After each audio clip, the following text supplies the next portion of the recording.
Hey everyone, it's Andy from the Geek Salad podcast, and today I'm going to be talking about who I think is going to win at the 2017 Academy Awards, which are this Sunday. Now, in the 10 years that we've done the podcast, I find it a little odd. I've never done this type of show before, so hopefully I'm right on a lot of stuff. And because last year that they screwed up the Best Picture winner by saying it was La La Land and then it ended up going to Moonlight, I picked pretty much two choices for everything, so I can cover my own butt on my choices and save a little face. Now there are a couple categories I'm not going to cover because I just really haven't followed anything about them.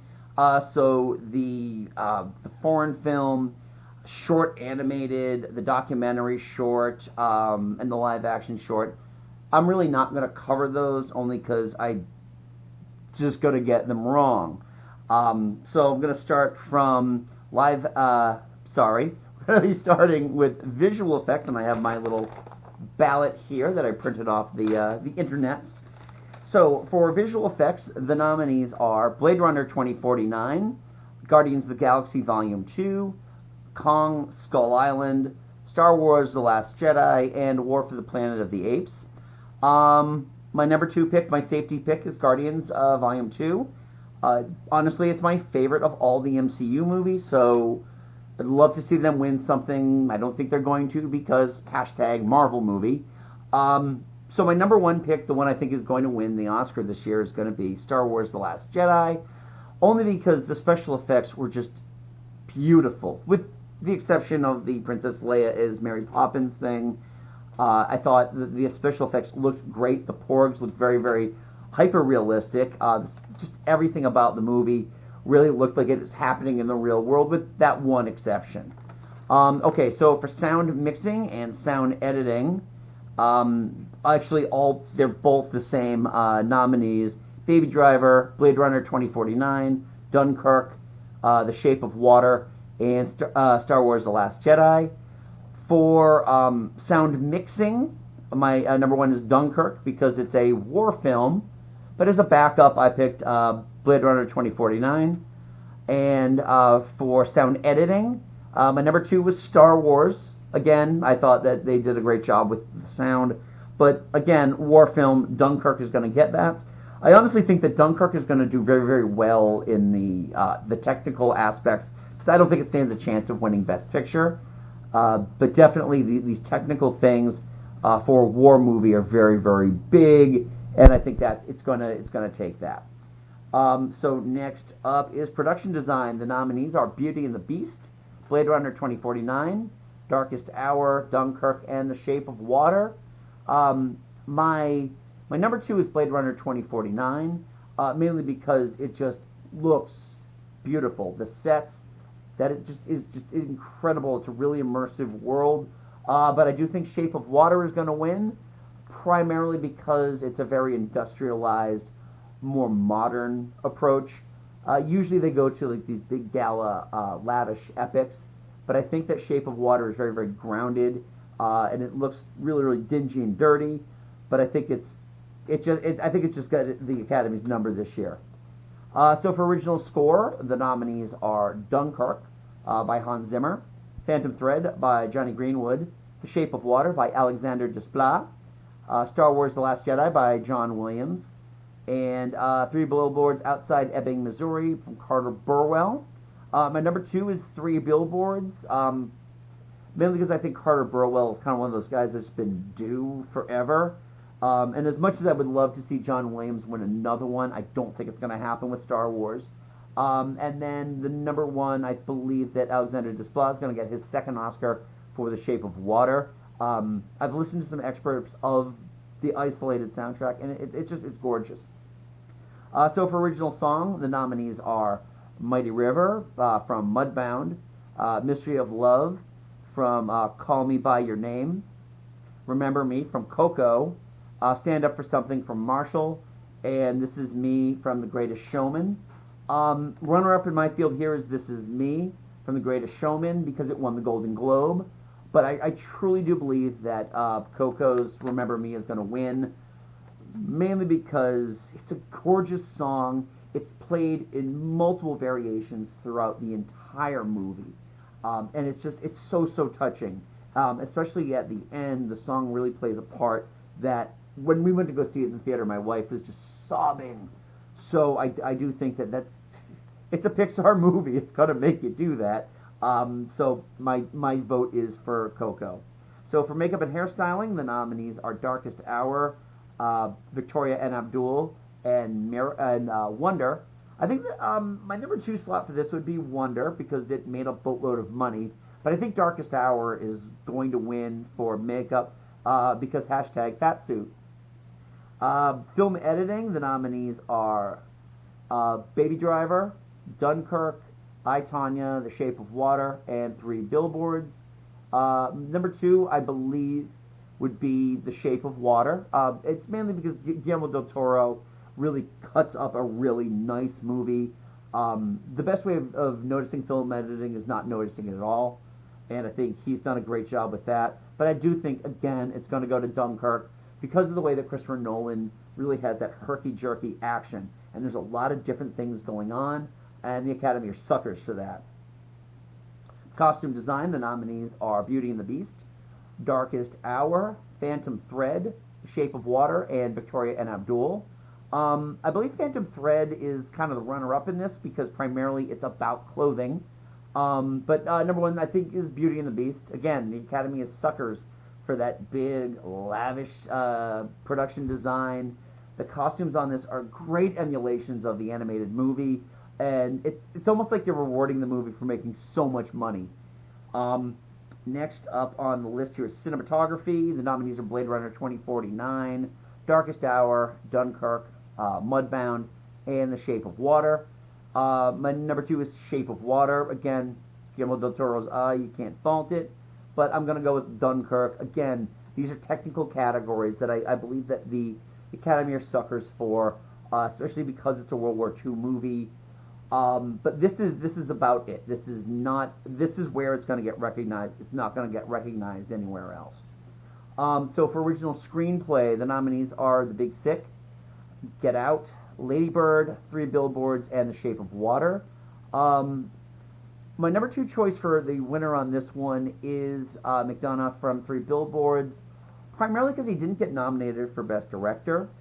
This is a great, especially this year, the original screenplay category is a really good way of rewarding the directors of some of the Best Picture nominees without actually having to either nominate them, in the case of Three Billboards, or outright give them the Director's Award to my number one pick, which is Jordan Peele for Get Out. I firmly believe that they want to reward him in some way, shape, or form. This is the way to do it, by giving him an Oscar for Best Screenplay. This is essentially how they've treated Tarantino for years. So I really don't think it'll be any different, and I would love to see Jordan Peele get that kind of recognition on his first feature. Now for adapted screenplay, the nominees are Call Me By Your Name, The Disaster Artist, Logan, Molly's Game, and Mudbound. Really looking at Logan, Molly's Game, and Mudbound, they don't really stand much of a chance, as much as I would love to say that Logan is in there.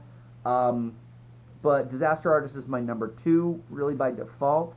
My number one is Call Me By Your Name, primarily because this is written by James Ivory, who did all those Merchant Ivory productions back in the 80s and 90s. He's never won an Oscar, and this is pretty much his Lifetime Achievement Award. So it's amazing he's never won one. He's been nominated a bunch of times, but he always had somebody else writing the movies. This is the first time he has written one. So for documentary feature, the nominees are Abacus, Small Enough to Jail, Faces, Places, Icarus, Last Men in Aleppo, and Strong Island.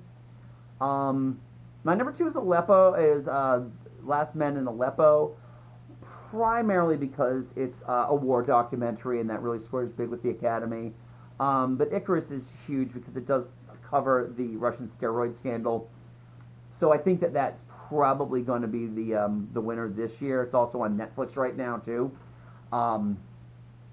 So I think it's got that kind of prominence. So for animated feature, the nominees are Boss Baby, The Breadwinner, Coco, Ferdinand, and Loving Vincent. My number two is going to go to Loving Vincent because it's a gorgeous movie. It's all oil paints on every frame is oil painted, so it looks beautiful. It really is a work of art, but so is Coco. Um, I know there's been a lot of Pixar and Disney fatigue, but Coco is just, it's amazing in what they managed to pull off in order to get this belief system. A lot of us aren't familiar with the Day of the Dead and just being able to go back and visit your past relatives. It's very, very emotional. And for a movie that was essentially originally written off as being another good dinosaur, I'm glad to see that Pixar is in form this year. Um, with it, it's a gorgeous movie. I just picked it up on Blu-ray today, so hoping to watch it later on. So now for the acting awards. Best Supporting Actress. The nominees are Mary J. Blige for Mudbound, Allison Janney for I, Tonya, Laurie Metcalf for Lady Bird, Leslie Manville for The Phantom Thread, and Octavia Spencer for The Shape of Water. The number two, one and two are essentially the number two and the number one all season long. I really think Laurie Metcalf is going to be the perennial also ran. I wouldn't be surprised if she sneaks in a win, but it's going to go to Allison Janney for I, Tonya. She's a beloved TV actress. This is a really big, meaty role where she gets to play a crazy person. So I think they're going to reward her for this. Um, for lead actress, the nominees are Sally Hawkins for The Shape of Water, Frances McDormand for Three Billboards Outside Ebbing, Missouri, Margot Robbie for I, Tonya, Saoirse Ronan for Lady Bird, and Meryl Streep for The Post. I would love to see Saoirse Ronan get this. I think that my number one choice is Frances McDormand for Three Billboards because she's just swept all of the awards, but she's won an Oscar already, and I would really like to see a younger actress get this. I think Saoirse Ronan is an excellent actress, and this has been a very good role. Unfortunately, I haven't seen Lady Bird, so I can't really speak too much to it, but I hear that it's excellent, whereas Frances McDormand is probably one of three good things that people are constantly saying about Three Billboards. So for Best Supporting Actor, the nominees are Willem Dafoe for The Florida Project, Woody Harrelson for Three Billboards, Richard Jenkins for The Shape of Water, Christopher Plummer for All the Money in the World, and Sam Rockwell for Three Billboards. My number two is Willem Dafoe.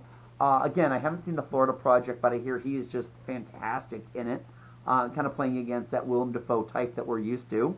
But I do think it's going to go to Sam Rockwell. I believe this is the year Sam Rockwell catapults to that next level, and kind of moving away from the who's that guy? I've seen him in things persona that he's had, and I will personally just believe it's just a belated award for his role in Galaxy Quest.